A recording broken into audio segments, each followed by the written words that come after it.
네, 오늘 아침에 묵상할 말씀은 시편 25편 16절에서 22절 말씀입니다. 거룩하신 하나님의 말씀입니다.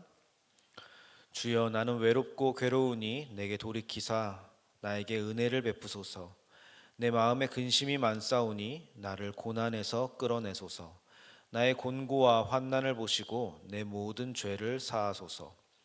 내 원수를 보소서. 그들의 수가 많고 나를 심히 미워하나이다. 내 영혼을 지켜 나를 구원하소서. 내가 주께 피하오니 수치를 당하지 않게 하소서. 내가 주를 바라오니 성실과 정직으로 나를 보호하소서.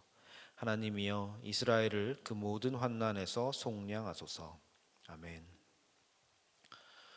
우리가 방금 읽은 시편 25편은 다윗의 탄식 시입니다. 이 시는 다윗이 노년기에 쓰여졌다고 알려져 있는 시입니다. 말년에 썼다는 것이죠. 다윗은 우리가 다 알다시피 이스라엘의 왕이었고, 왕이 지금 탄식을 하고 있는 것입니다. 왕이라는 것은 나라를 잘 통치하는 역할을 맡은 사람이고, 또 국정을 잘 운영하는 역할을 맡은 사람이 왕이죠. 그러나 이스라엘의 왕의 역할은 그런 일반적인 왕의 역할과는 조금 달랐습니다. 이스라엘은 제사장 국가이기 때문에 이스라엘의 왕은 하나님을 끊임없이 모시고 하나님께 예배하는 본을 보이는 사람으로서의 왕의 역할이 또 주어져 있었습니다. 물론 국가 운영도 합니다. 그러나 이스라엘의 왕은 자신이 통치하는 것이 아니라 하나님의 통치를 대리하는 사람으로서 하나님의 마음과 계명을 반영하여서 공평과 정의로 국가를 운영하는 사람이어야만 했습니다.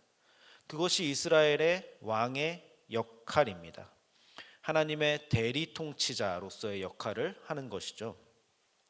이런 책무를 맡고 있는 이스라엘의 왕 다윗이 지금 탄식을 하고 있는 것입니다. 이것을 기억하면 좋겠습니다. 주님, 내가 괴롭습니다. 근심이 많습니다. 곤고합니다.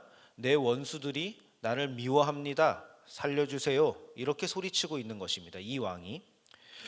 여러분, 시편에서 가장 많이 나오는 것 중에 하나가 원수입니다. 원수. 여러분이 지금 25편까지 묵상을 하시면서 이미 원수라는 단어를 많이 만나보셨을 겁니다. 원수가 굉장히 많이 나오는데 도대체 다윗의 원수가 누구일까요? 다윗을 가장 괴롭게 했던 것이 아무래도 사울이니까 사울이 원수일까 하고 생각을 해봤더니 사울은 왕이 되기 전에 괴롭혔던 사람이고 지금은 왕이 돼서 노년이 된 다윗이 지금 과거를 돌아보면서 탄식을 하고 있는 것은 아닌 것 같습니다.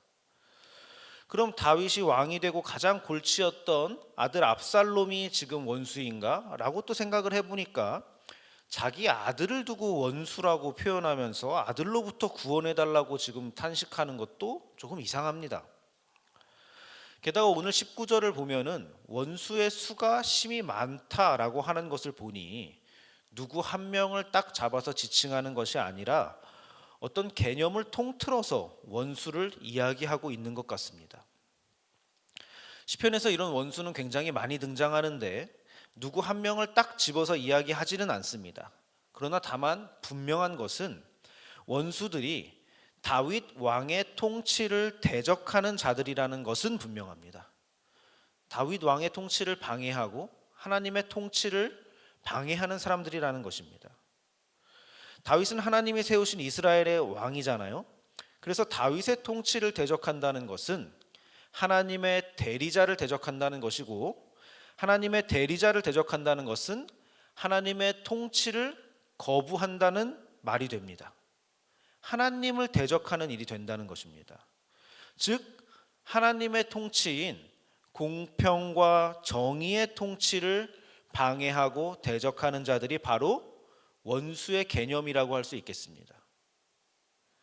경제적 권력, 종교적 권력 또는 정치 권력을 유지하기 위해서 약한 자를 발생시키고 가난한 자를 만들어내고 희생자를 만들어내는 그런 사람들이 바로 다윗 왕의 원수인 것입니다.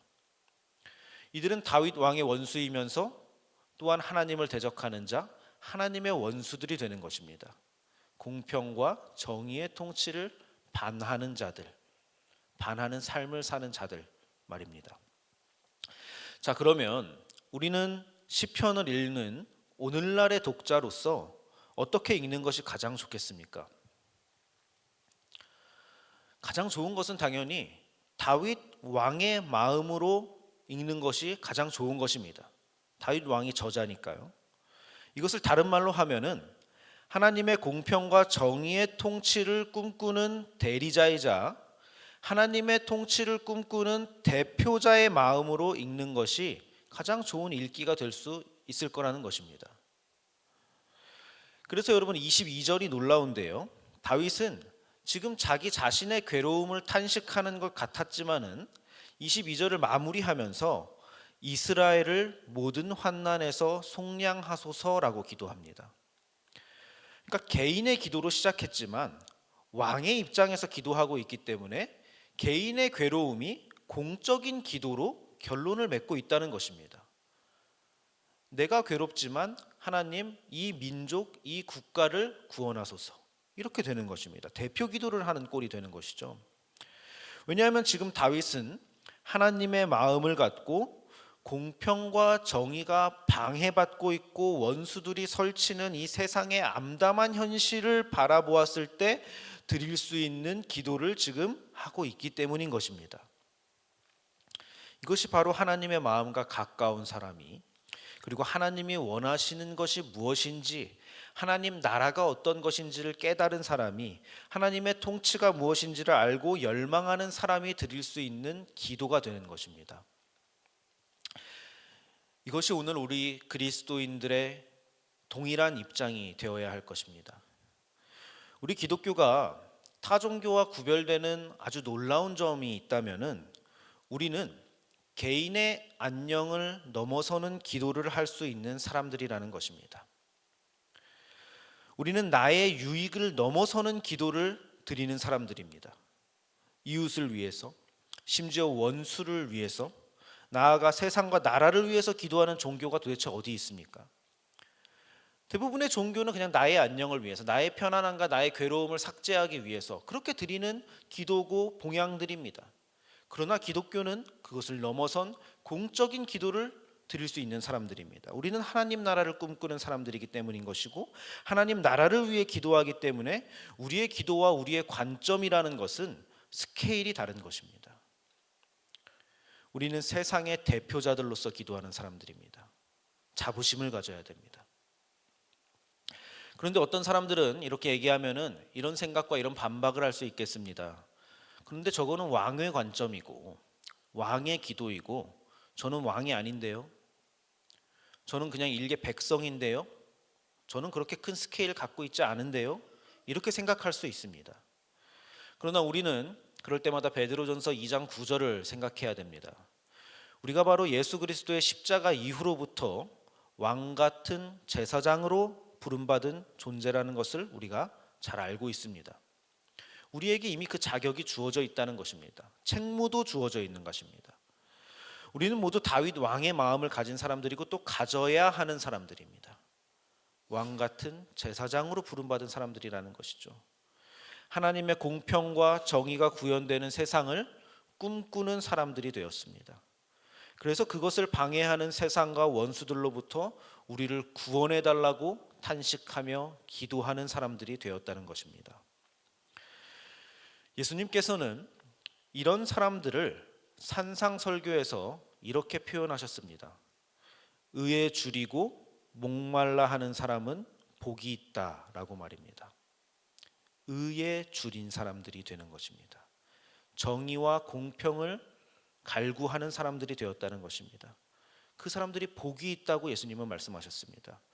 우리가 하나님의 정의를 목마르게 구하는 사람이라면은 그것이 바로 복받은 왕 같은 제사장의 마음일 것입니다.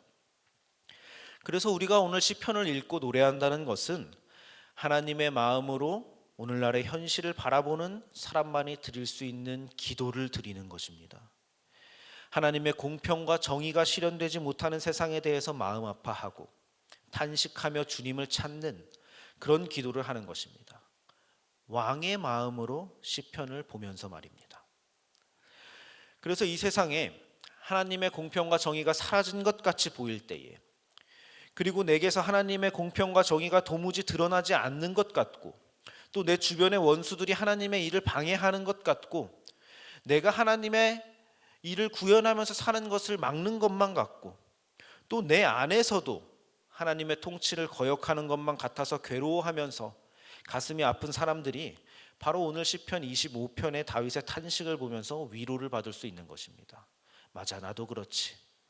나도 그런데, 나도 이 원수들 때문에 죽겠는데, 나도 하나님의 정의와 통치를 갈구하는 사람인데 주님 도와주세요, 살려주세요 라고 기도하면서 우리는 위로를 받는 것이죠. 사랑하는 말씀 삶 공동체 성도 여러분, 세상을 향한 하나님 아버지의 마음을 한번 헤아려 보시기 바랍니다. 하나님의 마음에 동화되게끔 왕의 마음을 가져보시기 바랍니다. 하나님 보좌의 그 높이에서 내려다 보이는 시선으로 세상을 한번 바라봐 보는 겁니다.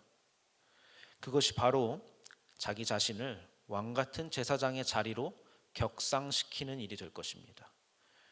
우리가 주어진 신분을 누리고 만끽하는 그 자리로 우리를 올리는 것입니다. 그러면 우리에게 놀랍게도 의에 줄이고 목마른 일이 발생할 것입니다. 여러분, 의에 줄이고 목마른 일이 여러분에게 있으십니까? 하나님의 정의와 공평의 통치를 여러분 갈구하고 계십니까? 열망하고 계십니까? 그렇게 될 때에 예수께서 산상에서 말씀하신 그 복이 우리에게 진정으로 임하게 될 것입니다. 말씀을 통하여서 왕의 마음에, 하나님의 마음에 동화되는 기쁨과 축복을 누리는 하루가 되시기를 주님의 이름으로 축복합니다. 기도하겠습니다. 사랑의 하나님, 은혜를 감사드립니다. 우리를 왕 같은 제사장으로 불러주시니 감사드립니다. 하나님의 뜻과 하나님 나라의 비전을 우리에게 보이시고 우리를 꿈꾸게 하시니 감사드립니다. 현실이 하나님의 공평과 정의를 대적하는 원수들이 득세하는 것처럼 보일 때에 우리가 다윗처럼 탄식하기를 원합니다. 주여, 우리를 모든 환난에서 속량하옵소서. 주의 마음을 더욱 알게 하시고 그렇게 의에 줄이고 목마른 자가 되어 참된 축복을 누리게 하옵소서. 예수님의 이름으로 기도드립니다. 아멘. 이 시간 다음과 같은 기도 제목으로 함께 기도하시겠습니다. 지금 들은 말씀이 내 삶으로 이어지게 하옵소서. 동네 세매줄 성경과 말씀상 운동을 통해 하나님 나라가 든든히 세워지게 하옵소서. 동네 플러스 20 결실과 꿈을 새겨 이루는 저녁 기도를 축복하시고 큰 은혜를 주옵소서. 각 가정들을 살펴주셔서 회복과 평안을 누리며 신앙이 전수되는 믿음의 가정이 되게 하옵소서. 육체의 질병과 마음의 질병으로 고통받는 지체들에게 회복과 위로를 부어주옵소서. 수험생 및 취업 준비생에게 준비한 만큼의 좋은 결과를 맺을 수 있도록 축복하옵소서. 개인의 기도 제목과 공동의 기도 제목으로 다 같이 기도하시고 삶의 자리로 나아가겠습니다.